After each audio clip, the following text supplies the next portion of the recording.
The vibe and the feel of Goodsprings, of the old mining feel and the history, it just thrills me to death. There's so much to learn that I haven't learned yet. There's a lot that I do know, and I'm going to try to share that with you today.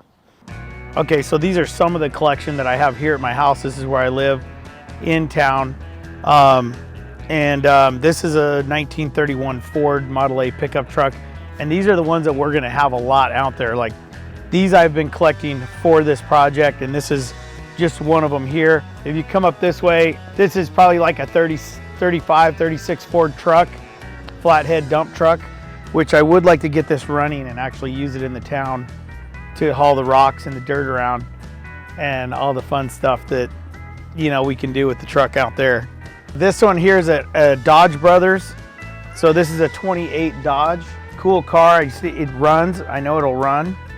I would love to take it out there and get it going in the little town. 32 Ford 3-window. Very rare, Great Depression car. Very rare to find that car right there. This is the gas station that will be lifted up off of this property right here and hauled out to Goodsprings. These are actual visible pumps from the 1920s. So these are gonna all go out there. I have, I think I've collected 11 or 14 of those pumps. So they'll all be throughout the town. But just to give you a visual of what this is gonna look like, this is kind of what it's gonna look like out there. You know, like this is our gas station. I got some old trucks. I got a bunch of them all the way through here that we'll be using. Those are the water tanks that they used to carry on a wagon that they hauled the water in. So we're gonna try to get the wagons back working. And then you can see in here, there is an old car in here this is from 1932. This is a Great Depression car also. This one, I drive it all the time. These are gonna be the cool things that you're gonna see throughout the town. But this gas station will go with me. I'm gonna lift this up and take it with me. That'll be another thing on a lot of the filming, is moving from this property to that property. They're gonna demo this and tear it all down and put buildings here. So everything that you see here is gonna go with me. All these cars, all the buildings, everything that I can salvage off of here will go out there. So it will be a lot of moving and transporting, but when we get done decorating this thing, it's gonna look amazing.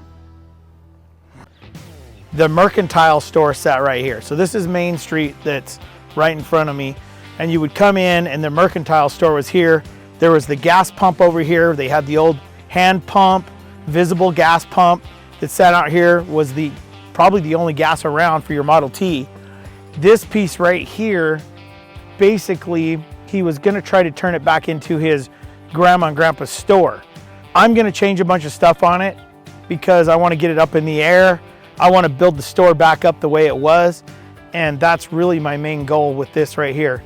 So at some point, you know, I might be able to put like a little hardware store down in here. I definitely think that this is gonna be a great place to put my little car museum. So when you guys come, I'll have cars in here. I'll have my swag. We'll be selling like jelly and honey and all the things that this town provides as far as like fruits and vegetables and things like that right off the trees. This is gonna be a key thing out here, is this store. I'm hoping to get my shop up first so I can get to work, and then I'll put this up next. Lots of work to be done, no time, and very little money. That's the name of the game. Welcome to Mi Casa, finally. Okay, nobody has lived in this house in probably 40 years, maybe more. The last one that I know lived here was, I believe it was Uncle Sam, and he went all through these mountains and hills out here, and he was a prospector. But he lived here when he was here. A lot of times they just stay down on the road or up in the mountains, you know what I mean? But this is like a little mudroom area. You walk in here, but what we have here, it's pretty dark. Look how simple it was. And it's really not that bad in here. From the outside, you think, oh my gosh, this place is just gonna fall over when you go in here. But they built a lot of these. I found another little house out in the desert that was built like this that I'm actually restoring to bring to this property. And it's shaped like this, but a miniature. It's smaller than this one. This was a living room, a little kitchen table right here. But you walk in here and you got, you know, this cool old kitchen. That's the stove that he remembers his grandma lighting a fire in here and keeping it heated up all day long with, you know, making coffee and cooking food, and it had an oven. And to think that times were so much slower. Think about, like, now we have a microwave, we have McDonald's, we have Taco Bell, we have all these places you just pull up and get your food. Back then you worked to eat. You didn't just, you know, work to play. You worked to eat. And that was the reality of life. Like, not very many people worked to go play. They weren't buying razors and 50-foot toy haulers and a $100,000 pickup truck and we're just gonna go take off all weekend. No, they didn't. They stayed home, they worked out in the garden, they survived to eat. And, but this is really cool. Like, look at the old glass. You can kind of see the texture of the old glass. I can't wait. I want to come out here in the morning, open this sucker up, drink my coffee right here, see what kind of weird things are in my garden. It's definitely going to go through a little bit of a remodel on this, as far as, like, you know, I want to put the ceiling tiles in that would have came from the 1800s, and I want to restore it to 1800 to 1920 in here, you know. There's a little bathroom here that was added on probably at some point in its life, because they had no running water. They had outhouses. But this is a little toilet in there, and then there's a little bedroom in here. And, you know, it's kind of like, but, you know, I'll put a little TV on the wall. I'm gonna live in here. I'm gonna be just fine. I love it.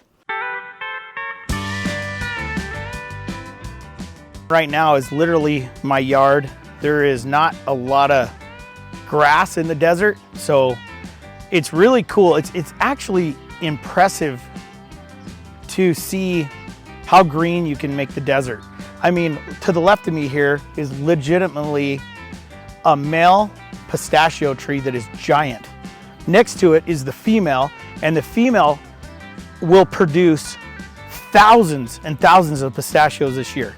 It's unbelievable how many pistachios will come off this female this year. I'm standing here with, I got pear trees, I got peach, apricot, mulberry. Matter of fact, let's go eat a mulberry. Okay, this tree behind me is so cool. This is a mulberry tree. Right now the mulberries are starting to bloom. The ones that are turning the dark color are the ones that are ready to go. And this is another thing, like living out here in the middle of the desert, you know, they didn't have fruit and vegetables really. You had to grow your own stuff. Your carrots, your tomatoes, your potatoes, your fruits, to keep your body alive with good vitamins, right? This tree right here, I mean, it's pretty big. It's probably been here a while. But if you look right here, this one right here, see this little dark one? It's pretty much ready to go. It's a little bit, they're so good right now. See that little one? Anyway, mulberries. Here's the thing. These haven't been groomed. They haven't really been watered probably as well as they could. It needs to be trimmed and cleaned up. But if I trim this tree and clean it up really good, I guarantee you that this thing will produce huge ones on it. You know, as we go through here, we have this one right here is a fig tree. So you can see the figs are growing right here. These are the figs. This one's getting ripe. So yeah, you just want to give them a little bit more time. But these are all fig trees.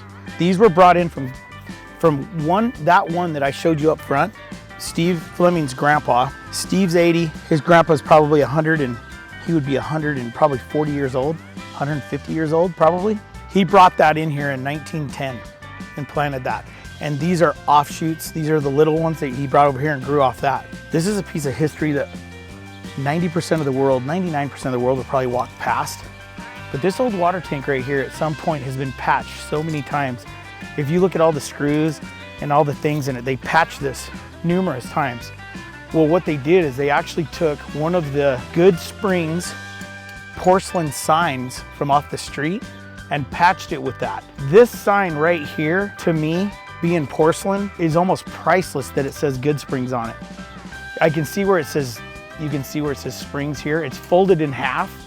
I'll bet you when I take that off and fold it out and it says Goodsprings on it, that sign is priceless to me because that sign was probably one of one ever made porcelain. And if you're a porcelain sign guy and you know porcelain signs, you'll know that that sign, especially living in this town, saying Goodsprings on it is worth, it's priceless to have. But that right there, they didn't know. Back in the 1930s, that thing's leaking.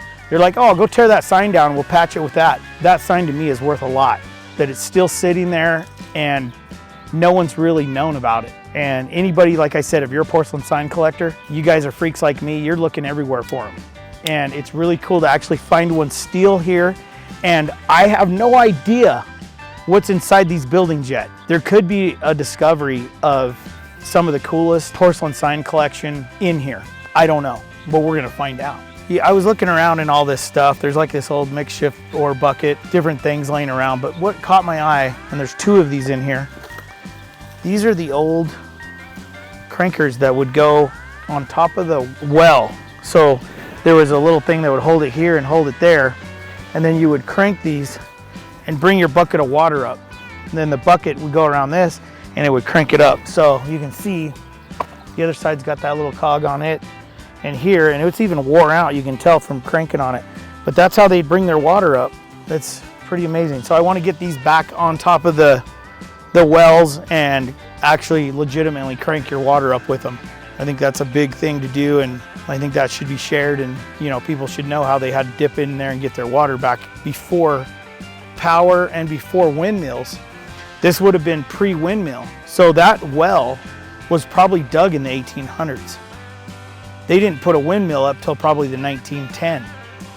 So this right here would have been pre-windmill. This is how they went down and got their water. And I can only imagine, you know, with this big handle and the stroke that's on it, they probably carried 5 gallons of water at a time up because they needed a lot of water. Pretty cool.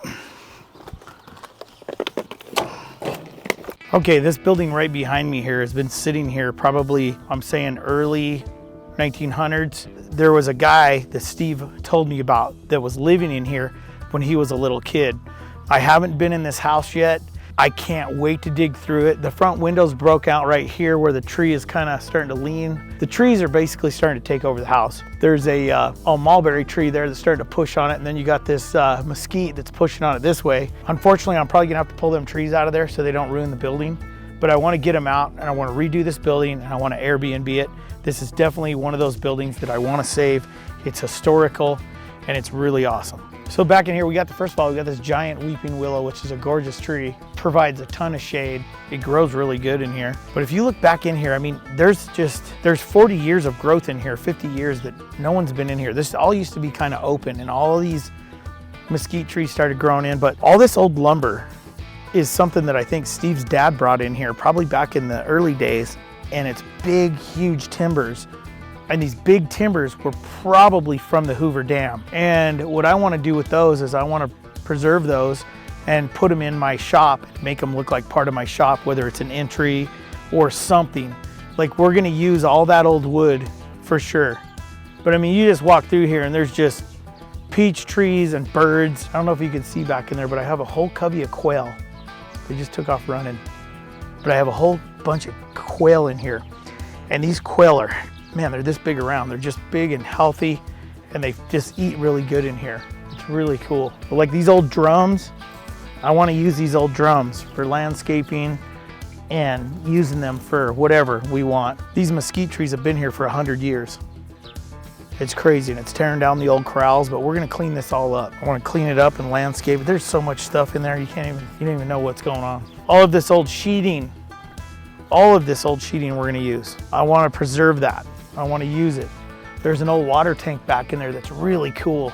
We'll use that water tank for something too. There's lots of neat things just hidden in all these trees that you can't even see. The windmills are pretty efficient, and believe it or not, they're tougher than they look. I mean, they'll sit up here. If you get one balanced and set up right, they could stay up here for 40 years, you know, and they work all the time. This is the gearbox up here. You got to just keep oil in it and make sure it's serviced so it works, you know. I mean, right now we got the wing tied up because if it isn't, it's starting to want to move and it'll spin. It's all chained up right now, but these need to go back on the towers. They need to be restored. They need to be fixed. All the gears need to be gone through. Everything on this one, I want it to be set up where it'll last another 30, 40 years up on top of that tower. That's really important because this is going to pump our water. This is going to water the animals and water the trees, and this has got to work. One of the things that I would really like to see run is this old sawmill. We are going to be cutting down a lot of trees here, and anything that is too big to go through the chipper, I want to cut it up into firewood so we can use it around here. The bar could use it in the winter time. And what I want to do is I want to get this old sawmill working, and as you can see here, it's all mechanical, but there was an old tractor or a hit and miss or something sitting right here. Belt driven, the belt would go around this and it would spin this saw blade. Okay, so it'd go like this. Now these are all Babbitt bearings. They all need to be taken apart and greased and oiled and get these where they'll accept oil. But I think we can restore this sawmill, and once we get it running, then we just put our logs in here. Basically, we just, whoop, you put your log in here and it saws the log. And that is something that I'm really interested in doing. The blade on this thing really don't look too bad. There's a couple of them missing. We might be able to take this over to the carbide place and have them put a new tooth in a couple of these ones that are missing. But so far I've only seen one that's missing, but I still think that this thing will cut wood pretty efficient. And wouldn't that be nice to come out here and just run it off an old tractor and cut your wood? You know, we want to do it like they did in the 1930s. I mean, that's really how I want to try to do as much as I can. I mean, there's going to be a lot of it that I'm going to use modern equipment to come in here and like dig all this stuff up, pull these trees out and clean it up, because, you know, I need to get going on this project. I can't be out here. I don't want to spend 10 years cleaning it up. I've only got a year to do it. Behind me right here is this old trailer house that will be removed. My new fabrication shop that I'm going to build is literally going to run, I think, this direction, say from right in here down past these cottonwoods. These cottonwoods are in pretty bad shape, so I'm going to take them down anyway. We're going to go all the way back to that weeping willow. I don't want to tear that tree down, but if I have to, I will, just to get my shop in here. But this is where my shop's going to be. Now my shop that I am going to build will be around 5,000 square feet. And when I do it, I want to build this thing so the outside of the shop looks like the town. I don't want it to look like it goes over 1930. So we might use a little stone, definitely some old tin, and some old barnwood. That is what it's going to look like. We're in this little valley. There's a mountain range here. There's mountains all the way around us. These old cabins right here were another couple of sets of buildings that were tents. And then they went around them with wood and they stayed there, and they've been there since the early days. The one that you can see just barely through here, that is the cobblestone house, and it's actually, to record that I know, the oldest house in town, which would have been 1800s, made out of stone. Super cool. There's another one on the other side of town that's actually made out of stone too. So those are probably two of the oldest ones. You know, I mean, we're talking back in the day, they were building houses out of rocks. Like, how cool. We'll do a little run around this town, show you around, get you the lay of the land. But this is a cool little town to come and walk through. It's quiet. You know, have respect for these people. They like to be left alone if you come out, but just walk around and enjoy the cool history and the mining history and the little things that you'll see out here that really make this a cool little town. You know, I get asked, why are you taking on such a big project like this? This is a lot of work. And, you know, I've always been a worker, so it's not real hard for me to pick up a job like this and do it because it doesn't affect me that bad. I mean, I have spent the last 10 years of my life building cars on television, building the craziest, most artistic cars you've ever seen in your life. And I loved it. And I loved it for 15 years. And I just feel like now I'm at a time in my life where I just need a change, and I've always been into decorating. I like to decorate. I like to create. I like to build. And when you're a welder and you have this artist mind, it's like you just go crazy. And my whole life I've grown up running equipment and knowing how to build things. So my brain loves and just feeds off the history of what's going on here. And it's a challenge for me. You know, I mean, I have a time limit. I would like to get this done because I have a school that I do, which is a welding school. And I want to put my schools on here. I want you to be able to come stay on the property, eat the fruit off the trees, drink the water out of the wells, live back in time and learn an education and get skilled so you can go home and do something crazy. We are losing the work ethic in this country, and I feel like this is just an example of, like, you know, I'm 52 years old and I'm still gonna do it. I'm not gonna let nothing hold me back. And I wanna be able to build this cool place to come to and educate people and enjoy it. I mean, you know, you just go through different phases in your life, and you know, it's not over, but I'm definitely circling the drain. Like, I'm up the top, but how much time do you really have in life to do all the things you want to do? And I feel like every 10 years of my life, I have to change and do something again. And this is my next layer. This is the next thing I want to do. This is where I want to, like, really let the inner artistic part of me just go.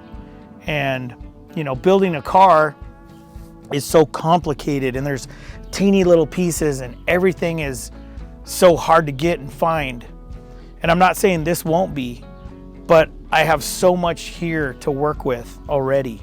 This property provides already a ton of history and a ton of the things that were used on this property to create this town and to keep it thriving.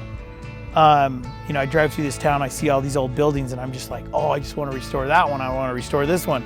And once I get done with this project, that's what I'm going to do. I'm going to start grabbing some other properties that I can restore, turn them into little places you can come stay here in Goodsprings and enjoy this beautiful southern desert that is, it's gorgeous up here. The mountains are beautiful. You know, this bar that we have down the street has been here since 1913, that's still going, that has the same ceiling tiles in it from the Sears and Roebuck building that it was when it was built. It's got lots of history at that bar. So when you come here, you can eat, you can drink, you can walk around the town, look at all the cool stuff, and just really enjoy the mining history that this has to provide. So the whole purpose for this, and the purpose for what I really want to do here, is I want you and all the viewers at home and all the people to follow me through this and find these treasures and dig them up and take something that you would think that people would throw away, and we do something cool with it. And I think it'll be so much fun to pull you guys through underneath some of these creepy little caverns that are, I mean, supposedly there's a crawl space under this house, and there's supposed to be some cool stuff in there. I don't know. I barely got wind of it from Steve's brother-in-law. So there is a lot of cool hidden things that we will discover as we're going. You got to think, miners, they worked hard for their money. So what they would do is they would hide it. And dude, everybody wants to find a bag of gold somewhere out here, a jar of money, something. I'm not saying we're gonna find that, but I am saying we are gonna find something. And that is what I'm after.